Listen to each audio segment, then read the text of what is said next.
Éxodo capítulo 17, versículo 1 al 7. Cuando lo tenga me dice un amén. Dice la palabra del Señor. Éxodo capítulo 17 del 1 al 7. Dice: toda la congregación de los hijos de Israel partió del desierto de Sin por sus jornadas conforme al mandamiento de Jehová y acampó en Refidim. Y no había agua para que el pueblo bebiese, y altercó el pueblo con Moisés y dijeron: danos agua para que bebamos. Y Moisés les dijo: ¿por qué altercáis conmigo? ¿Por qué tentáis a Jehová? Así que el pueblo tuvo allí sed y murmuró contra Moisés y dijo: ¿por qué nos hiciste subir de Egipto para matarnos de sed a nosotros, a nuestros hijos y nuestros ganados? Entonces clamó Moisés a Jehová diciendo: ¿qué haré con este pueblo? De aquí a un poco me apedrearán. Y Jehová dijo a Moisés: pasa delante del pueblo y toma contigo de los ancianos de Israel, y toma también en tu mano tu vara con que golpeaste el río, y ve. Y aquí yo estaré delante de ti, allí sobre la peña de Oreb, y golpearás la peña y saldrá de ella aguas. Y beberá el pueblo. Y Moisés lo hizo así en presencia de los ancianos de Israel, y llamó el nombre de aquel lugar Mashat y Meriba, por la rencilla de los hijos de Israel, y porque tentaron a Jehová diciendo: ¿está pues Jehová entre nosotros o no? Tremendo, pues, ¿verdad? Bueno, hermanos, este es el tema número 21 de este libro de Éxodo. La semana pasada vimos acerca sobre el maná, ¿verdad? Bueno, hace 15 días no vimos sobre el maná, y el día de hoy vamos a ver en estos 7 textos, como dice el título ahí en su Biblia, como dice arriba, hermanos, agua de la roca, ¿verdad? En este capítulo 17 hay 2 sucesos. Número 1 es el agua de la roca, y número 2 la guerra contra Amalek en Refidim. Amén. Bueno, este libro de Éxodo, hermano, que significa salida, registra milagros y milagros sorprendentes que nosotros al leerlos, al estudiarlos, al mirarlos, son como casos únicos.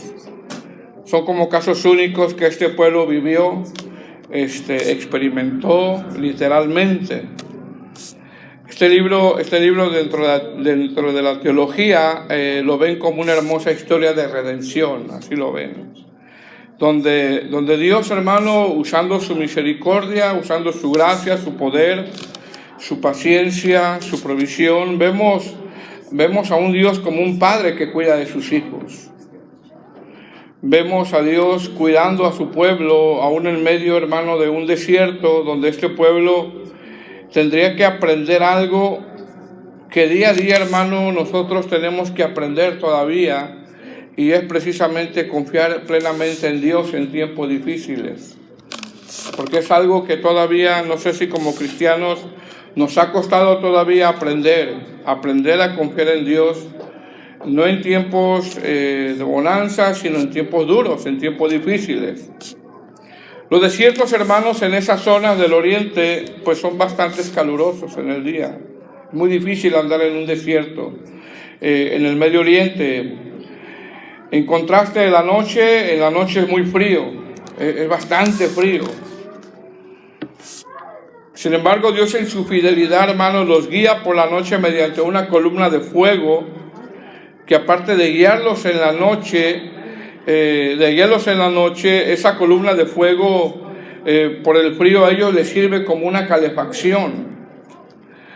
En el día es bastante caluroso, y Dios les da una columna de nube que, aparte de guiarlas, les protege del sol. Entonces este pueblo, mire bien, cuando tenían calor, pues Dios les proveía de una sombra. Fíjese bien, Y cuando tenían frío, pues Dios les proveía de una calefacción. Que Dios es fiel, hermano, Dios es bueno. Aún cuando nosotros pensamos en esto, que en la noche hay una columna de fuego, porque es para guiarlos, pero también les sirve para calentarlos, repito, porque el desierto es muy frío, y aún cuando pensamos nosotros que en el día es muy caluroso y es imposible caminar esas jornadas y prácticamente no morir. Dios les provee de esa columna de nube y sirve para guiarlos y para darles sombra también. Aun cuando nosotros vemos todo eso, esas maravillas de Dios, ese espectáculo, ¿quién no se va a sorprender con eso, hermano? Aparte de que ya vieron 10 plagas donde fueron guardados, ya vieron cómo el mar se abre, ya vieron cómo Dios derrota a los egipcios, ya vieron cómo las aguas amargas se hicieron dulces, ya vieron caer pan del cielo, ya están viendo esa nube de día, esa columna de fuego en la noche, ya les mandó codornices. Cuando nosotros vemos todo esto, podríamos decir, tanto milagro, hermano, tanto milagro es para que ya se hubieran convertido. Tanto milagro como casos únicos es para que ya ellos ya se hubieran convertido. Mas sin embargo no. ¿Por qué? Porque en este capítulo 17 le surge, mire bien hermano, una necesidad que Dios ya sabía. Una necesidad que Dios ya sabía. ¿Por qué? Porque Dios lo sabe todo. Dios lo sabe todo, Dios sabe lo que pasas en este momento y Dios sabe, ¿sabes qué, hermano? Lo que vas a enfrentar mañana, algo que tú no sabes. Dios ya lo sabe con lo que te vas a enfrentar el día de mañana y Dios ya sabe lo que te vas a enfrentar en una semana y en un mes. Dios ya lo sabe, pero ¿sabes cuál es el propósito de todo esto? Es que Dios quiere que su pueblo confíe en Él. Ese es el propósito de todo, que confíen en Él. ¿Qué fue lo que pasó? ¿Qué está pasando en este capítulo 17? Lo que está pasando es que este pueblo hace unos cuestionamientos a Dios muy fuera de lugar. Muy fuera de lugar. Que un cristiano puede llegar a hacer. Empieza a cuestionar a Dios con unas quejas muy fuera de lugar. Que en momentos nosotros como cristianos podemos llegar a caer, a pesar de ya haber visto, hermano, infinidad de cosas que el Señor ha hecho en la vida de nosotros. Porque dígame si no, el Señor ha hecho muchas cosas en su vida. Muchas cosas. Entonces podríamos decir tanto milagro para que ya estuvieran convertidos, pero no es así. No es así. ¿Por qué? Porque aquí vemos una necesidad que tiene este pueblo, una necesidad que Dios ya sabe, Dios ya la conoce, Dios ya sabe con lo que se van a enfrentar ellos, lo mismo que con nosotros. Dios ya sabe lo que va a pasar mañana, Dios ya sabe lo que vas a vivir en una semana, Dios ya sabe lo que vas a vivir en un mes, Dios ya sabe las pruebas que vienen y que Dios quiere a través de todo esto, simplemente que confiemos en Él.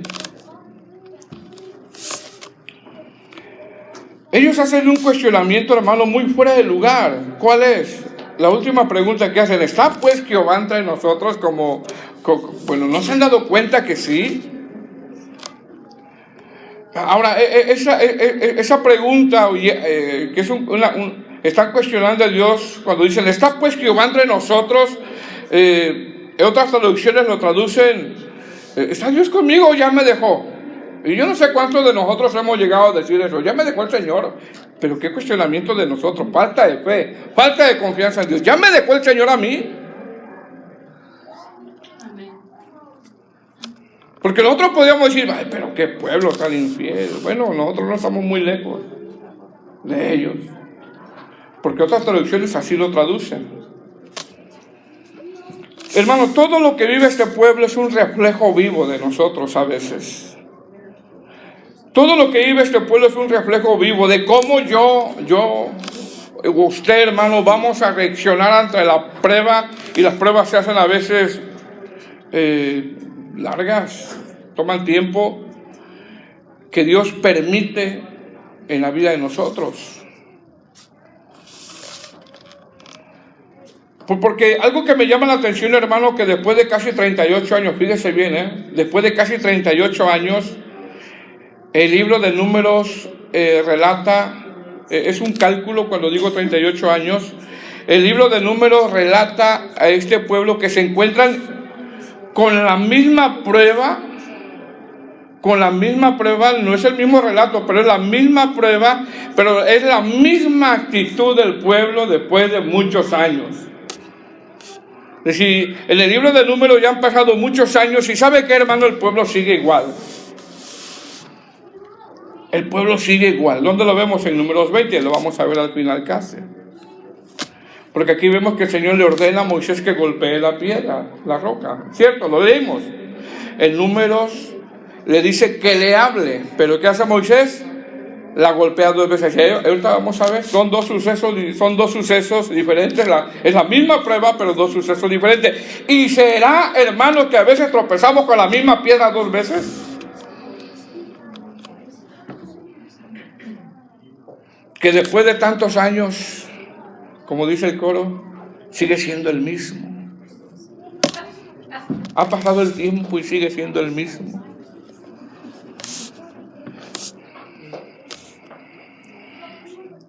Entonces, ¿qué vamos a ver en este capítulo 17? Mire, lo que resalta, hermano, es la mala actitud que a veces usted o yo tenemos como hijos de Dios.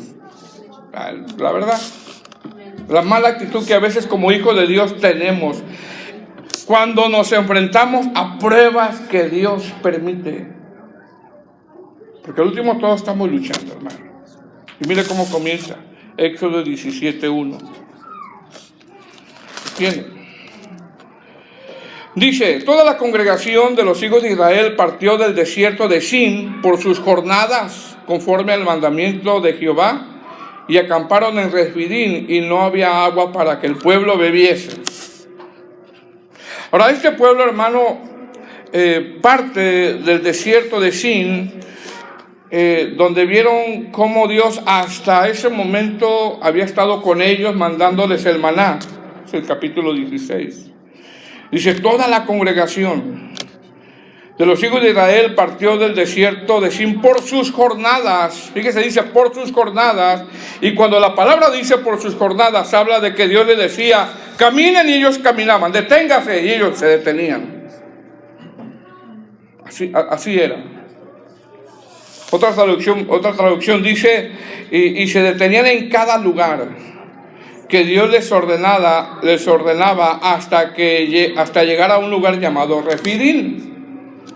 Pues cuando habla la Biblia por sus jornadas es que caminaban un cierto tramo, y Dios les decía caminen, y ellos caminaban. Dios les decía párense, o la nube se paraba y ellos se paraban, y así era como Dios los estaba guiando. Dios les hizo caminar por un desierto muchos años, les hizo dar vueltas por la mala actitud de ellos.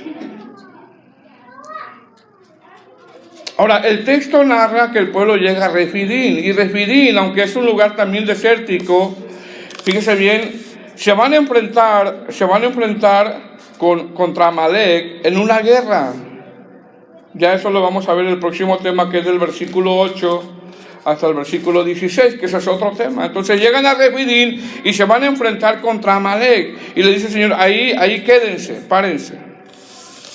Sin embargo, antes de enfrentarse contra esa batalla en Refidim, hay una batalla primero que ellos tienen que librar. Hay una batalla que ellos primero tienen que librar. ¿Y cuál es? La de su actitud, la de su carne. La lucha, hermano, que todos como cristianos tenemos, la lucha contra nuestra carne, porque ¿quién no lucha con su carne? Porque de repente tú puedes estar teniendo una batalla en la familia, y no sé, en el trabajo, pero hay una batalla anterior a esa. ¿Cuál es? La de mi confianza en Dios, la de mi carne. ¿Y cuál era la batalla que ellos iban a enfrentar primero antes de esa guerra con Amalek? La de su mala actitud, la de su carne. Esa lucha que tenemos todos como cristianos, peleamos contra nuestra carne, es una realidad. El apóstol Pablo en Gálatas 5:17 dice, porque el deseo de la carne es contra el espíritu, y el del espíritu es contra la carne, y estos se oponen entre sí para que no hagáis lo que quisieren. La palabra oponerse significa un contrincante. La palabra La versión Palabra de Dios para Todos dice: nuestra naturaleza carnal desea lo que está en contra del Espíritu, y el Espíritu desea lo que está en contra de la naturaleza carnal. Los dos se oponen, pero resulta que ustedes no están haciendo lo que realmente quieren. Esto quiere decir que en ocasiones la carne a nosotros nos gana, hermanos. ¿La carne qué, hermanos? Amén, amén, amén. La mala actitud en ocasiones que nos gana. Entonces, este pueblo llega a Refidim, y en Refidim, hermanos, tendrán una batalla, pero antes de librar esa batalla, tenían que librar otra muy personal. ¿Cuál es? La de su carne y la de su mala actitud. ¿Por qué? Porque este pueblo, a pesar de que ya vieron muchos milagros, que en la teología se les nombra como milagros únicos, así se le llama en la teología, como milagros únicos, son casos únicos. Este pueblo levanta una queja donde Dios, mire bien, si hubiera querido acabar con ellos, los hubiera acabado con justa razón. Sin embargo, una vez más Dios muestra su misericordia. Este pueblo, hermano, había olvidado cómo Dios trata con la desobediencia, como cuando azotó a Egipto. Dice el texto: y acamparon. Dice: y acamparon en Refidim, versículo 1. Y al final: y acamparon en Refidim y no había agua para que el pueblo bebiese. Pregunta: ¿Dios sabía que este pueblo no tenía agua? Sí sabía. Sí sabía. Dios sabe lo que tú necesitas, lo que yo necesito, sí sabe. Dios conoce todas tus necesidades espirituales, materiales, repito, y sabe lo que va a pasar mañana, sabe lo que va a pasar en un mes, sabe lo que va a pasar en un año, sabe lo que va a permitir que enfrente, y solo Él quiere que, hermanos, simplemente tú confías. Que tú confíes. Dice: y acamparon en Refidim y no había agua para que el pueblo bebiese, verso 2. Dice: y altercó el pueblo con Moisés. Fíjese lo que hizo el pueblo. Y altercó el pueblo con Moisés. Es decir, en vez de ponerse a orar, en vez de ponerse a clamar de una forma reverente, comenzaron, ¿qué, hermanos? A causar pleito. ¿Qué significa altercar aquí en este texto? Significa causar pleito, hacer controversia, reñir, ser un adversario, contender. Verso 2: y altercó el pueblo con Moisés y dijeron. ¿Cuál es la palabra siguiente de los 2 puntos? La primera palabra, hermano. Dígalo. Danos. Ni por favor, ¿verdad? Danos. No dijeron, mira Moisés, puedes pedir al Señor, orar, puedes rogar al Señor, puedes implorar al Señor. Ya sabemos que el Señor es fiel. No, dijeron, danos. Ahora, la palabra danos, hermano, aquí pues, es un reclamo injustificado. Y la palabra danos en este texto significa como te ordeno. Mire cómo llegaron con Moisés.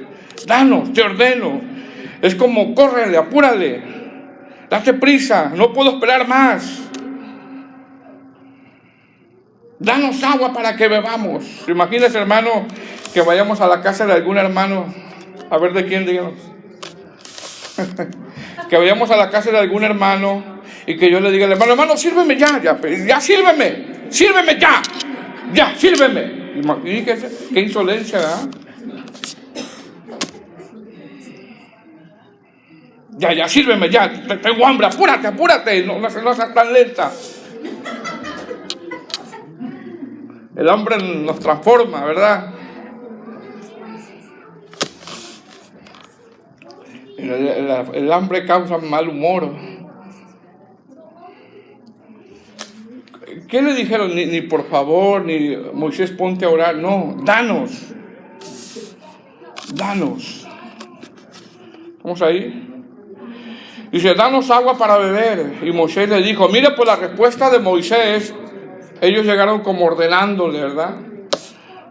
Altercando. Dice: ¿por qué altercáis conmigo? ¿Por qué tentáis a Jehová?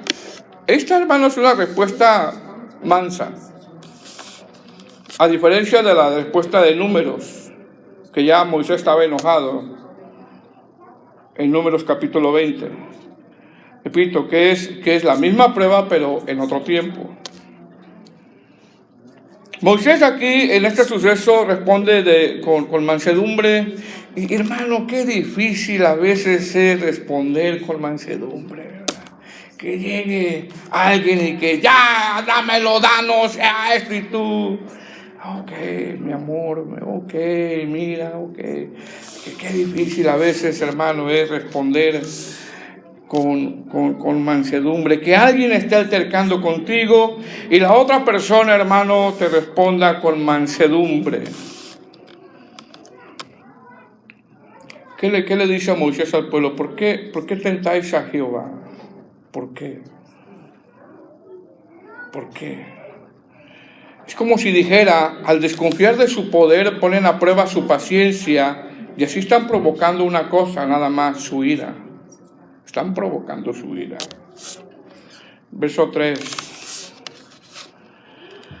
Así que el pueblo tuvo allí sed y murmuró contra Moisés y dijo, ¿por qué nos hiciste subir de Egipto para matarnos de sed a nosotros y a nuestros hijos y a nuestros ganados? Es decir, después de que Moisés les dice, ¿por qué ponen a prueba el poder de Dios o por qué tientan a Dios? Fíjense la respuesta de Moisés, el pueblo no meditó en eso. El pueblo no meditó en eso. Moisés les está dando palabra y el pueblo no medita en eso. Sino que el pueblo que siguió, hermano, siguió altercando. Es decir, en vez de meditar, como decir, me está hablando el Señor a mí. Me está hablando el Señor. Estoy actuando mal y me está hablando el Señor.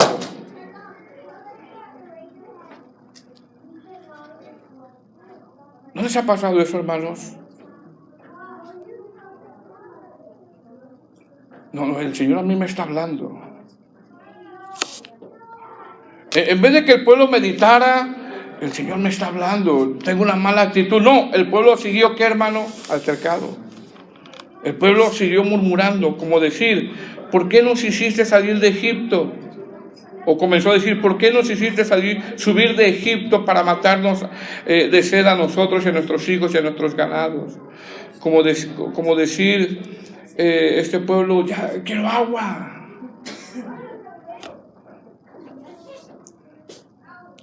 Hermano, en ocasiones hacemos tormentas en un vaso de agua. Díganme, la verdad que sí, hermanos. Por falta de dominio, por falta, todos nosotros en ocasiones hacemos tormentas en un vaso de agua, por cositas, por no esperar. Fíjese bien, a veces hacemos tormentas en un vaso de agua por no ver bien. No vemos bien y hacemos tremendos pleitos, hermanos, y tremendos altercados, y después, hermano, de que ya uno hace el altercado y ya sacó uno el apellido y el enojo, y después ya se da uno cuenta que uno no vio bien, dice, ay, es que no miré bien, vi mal. Una cosita así. En ocasiones no escuchamos bien. No sé si a veces no nos vamos bien los oídos, ¿verdad? Pero en ocasiones escuchamos una cosa por otra, la malinterpretamos y empezamos a discutir, y por una cosa bien pequeñita, hermano, bien pequeñita, no oí bien y la empiezo a hacer grande,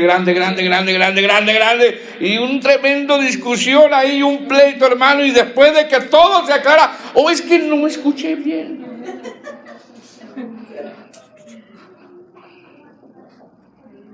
Pero el daño se hace.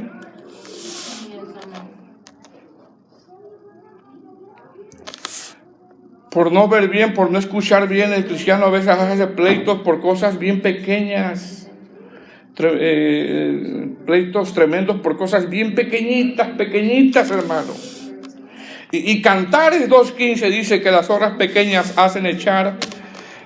echan a perder las viñas. Es decir, tanto trabajo que lleva una viña, tanto esfuerzo que lleva una viña como para que algo pequeño lo eche a perder. Algo pequeño lo echa a perder, y a veces por cosas pequeñas, hermano, por no esperar, por no ir bien, por no ver bien.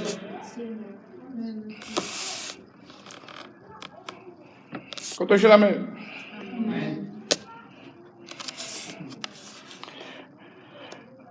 Verso 4.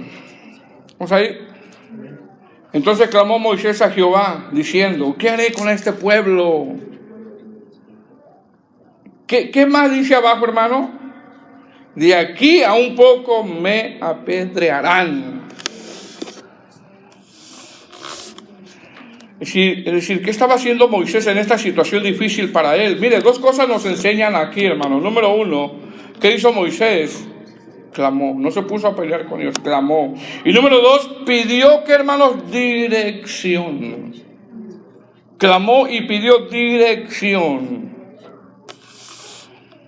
Y hermanos, los ejemplos en la Biblia son bien claros para nosotros. Romanos 15:4 dice: porque las cosas que se escribieron antes para nuestra enseñanza se escribieron a fin de que por la paciencia y la consolación de las Escrituras tengamos esperanza. Dos cosas hizo Moisés: clamó y pidió dirección. Dos cosas tenemos que hacer: clamar y pedir dirección. Cuando no sabemos qué hacer, hay que pedir dirección a Dios. ¿Cuántos dicen amén? Verso 5. Y Jehová dijo a Moisés: mire la benevolencia de Dios. Eso se llama aquí en la Biblia longanimidad, la longanimidad de Dios. ¿Qué significa la palabra longanimidad? Significa una extrema misericordia. Una extrema misericordia. Es como aquel que dice: Dios no existe, y en vez de Dios aniquilarlo ahí, Dios le extiende una extrema misericordia.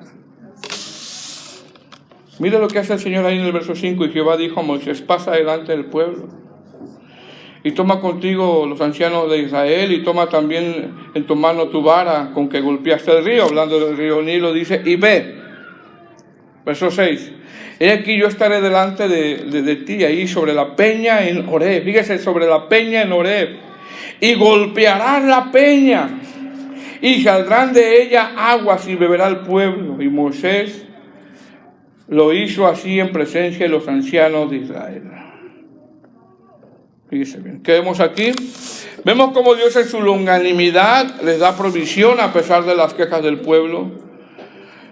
Pero vemos también cómo a un pueblo pecador, como una humanidad que no quiere nada de Dios, Dios permite que se golpee una sola vez la roca.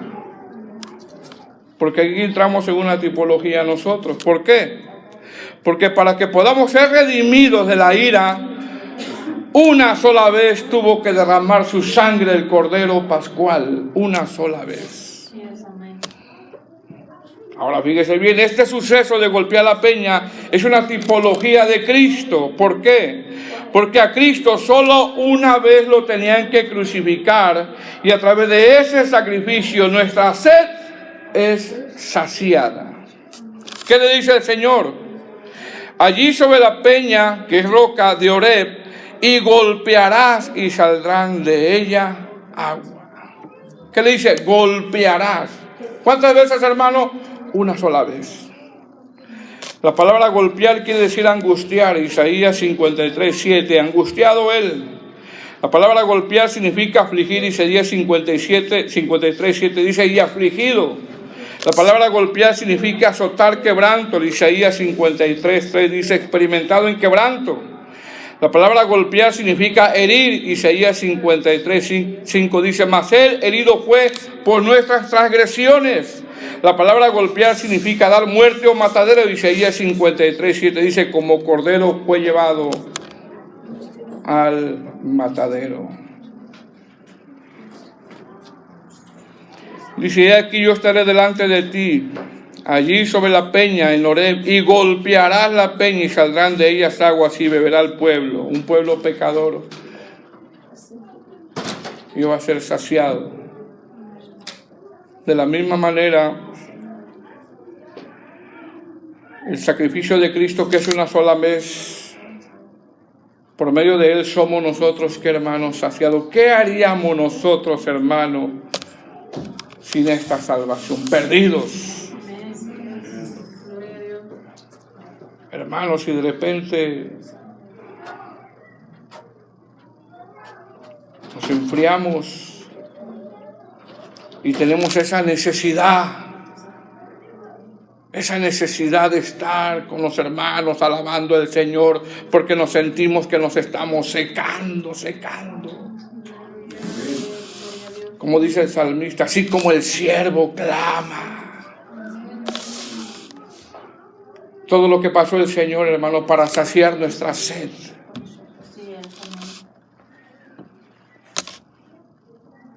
Todo lo que Él vivió para saciar nuestra sed. Fue afligido, fue azotado, fue herido, fue crucificado. Y ahora tú y yo podemos ser saciados. Es una tipología de Cristo. Dice, ve y golpea una sola vez. ¿Por qué el Señor en la siguiente prueba de este pueblo no le permitió a Moisés entrar a la tierra prometida? Porque Cristo no puede ser golpeado dos veces. Amén. Ella no vendrá como cordero, vendrá como rey. Por eso no le permitió. Yo decía, pero ¿por qué? Yo antes me preguntaba, ¿por qué no lo dejó? Porque la roca no puede ser golpeada dos veces, porque Él no puede ser crucificado dos veces. Verso 7. Y llamó el nombre de aquel lugar Masá y Meriba por la rencilla de los hijos de Israel y porque tentaron a Jehová diciendo, mira la pregunta que hicieron. ¿Está pues Jehová entre nosotros o no? Cualquiera que haya visto los milagros, hermano, hubiera dicho, pero ¿qué estás diciendo? ¿Cómo que Dios no está con nosotros? ¿Que no has visto los milagros?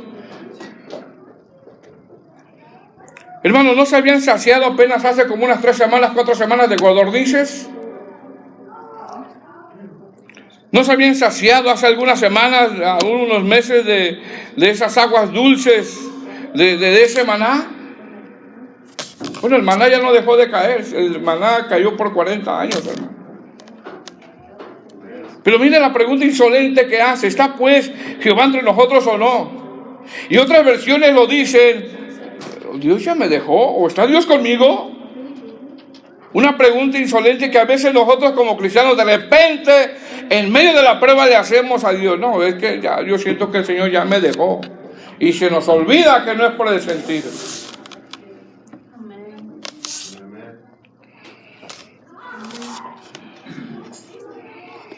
Ahora, hermanos, este suceso o esta prueba, más bien la misma prueba, la vemos en Números 20. Vamos a Números 20. Números capítulo 20. Pero como exponen algunos comentaristas, son 38 años después. Porque es la misma prueba, son 2 sucesos, pero la misma prueba. La misma prueba. 38 años después. Repito, no es la misma nación, pero es la misma prueba casi 38 años después.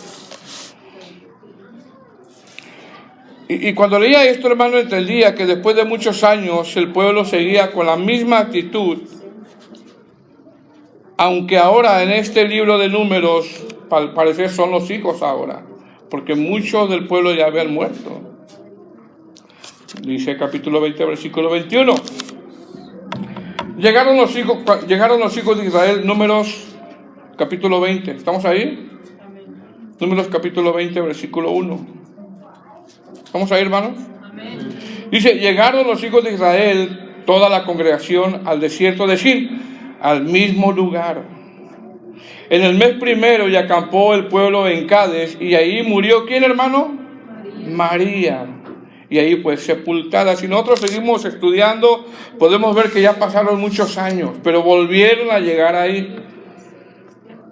Verso 2, y porque no había agua para la congregación, se juntaron contra Moisés y Aarón, y habló el pueblo contra Moisés diciendo, ojalá hubiéramos muerto cuando perecieron nuestros hermanos delante de Jehová. La misma actitud después de muchos años. Verso 4, ¿por qué hiciste venir la congregación de Jehová a este desierto para que muramos aquí nosotros y nuestras bestias? ¿Y por qué no nos has hecho subir? ¿Y por qué nos has hecho subir de Egipto para traernos a este mal lugar? No es lugar de sementera, de higueras, de viñas, ni de granadas, ni aún de agua para beber. Y se fueron Moisés y Aarón delante de la congregación a la puerta del tabernáculo de reunión y se postraron sobre sus rostros y la gloria de Jehová apareció sobre ellos. Tenemos que entender que aquí ya pasaron muchos años, pero ellos siguen con la misma actitud, porque aquí la narración hace mención que murió María. Verso 7, y habló Jehová a Moisés diciendo, toma la vara y reúne la congregación tuya, Aarón y tu hermano, y habla. ¿Ahí qué, hermanos? Habla. Ahí tenía que hablar. ¿Por qué? Porque la roca nada más tiene que ser golpeada una sola vez, un solo sacrificio. Cristo no puede ser golpeado dos veces, ni crucificado dos veces. Porque en Éxodo 17 dice golpea, aquí dice habla, habla. Verso 8 dice, toma la vara y reúne la congregación, tú y Aarón, tu hermano, y habla a la peña a vista de ellos. Y ella dará su agua, y le sacarás aguas de la peña, y darás de beber a la congregación y a sus bestias. Entonces Moisés tomó la vara delante de Jehová, como él le mandó, y reunieron Moisés y Aarón a la congregación delante de la peña, y les dijo, ¿qué les dijo, hermanos? No sé, aquí ya estaba enojado Moisés. Oíd ahora, rebeldes, el hombre más manso de la tierra, hermano, después de Cristo. Primero es Cristo. Ya no aguantaba el pastor a la congregación. Oíd ahora, rebeldes, os hemos de hacer salir agua de esta peña. Entonces alzó Moisés su mano y golpeó la peña con su vara, ¿qué, hermanos? 2 veces. La misma narración, o la misma prueba, después de 38 años, el pueblo seguía con la misma actitud. La misma actitud. Pero ahora eran los hijos. Los hijos. La misma actitud. ¿Sabe, hermano, que los hijos escuchan todos los problemas de la congregación?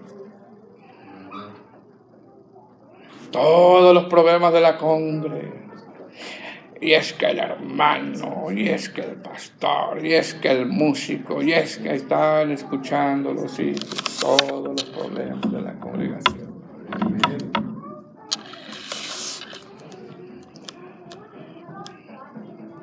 Amén.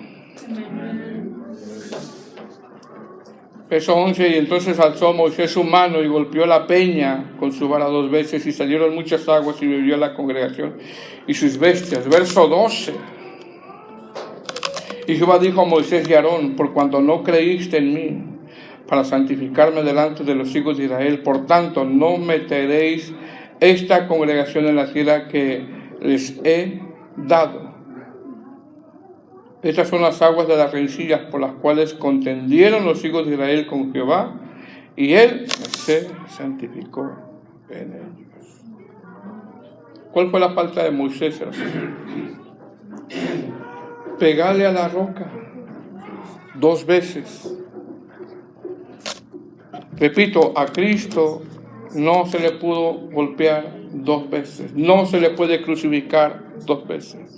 No puede ser abatido 2 veces. El apóstol Pablo Primera de Corintios 10:14 dice, y todos bebieron la misma bebida espiritual, porque bebían de la roca espiritual que los seguía, y la roca es Cristo. ¿Qué nos enseña esto a nosotros, hermano? A mí, a usted. A examinarnos. Si después de tantos años mi actitud es la misma.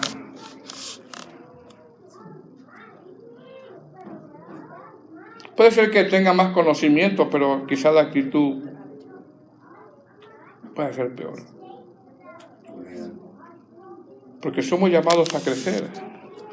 Cuando el apóstol Pablo le dice a los corintios, cuando yo era niño, pensaba como un niño, juzgaba como un niño, más cuando fui hombre dejé lo que era de niño. ¿Qué le está diciendo? Le está diciendo, crezcan. Hay un tiempo de inmadurez, es cierto. Con actitudes infantiles, es cierto. Pero se tienen que dejar todas esas actitudes. Y Dios las produce a través en nuestras vidas, a través de las pruebas. Las pruebas y la palabra de Dios, hermanos, nos hacen madurar para dejar de ser niños. Amén. Yo cuando leía todo esto, yo me hice la pregunta, yo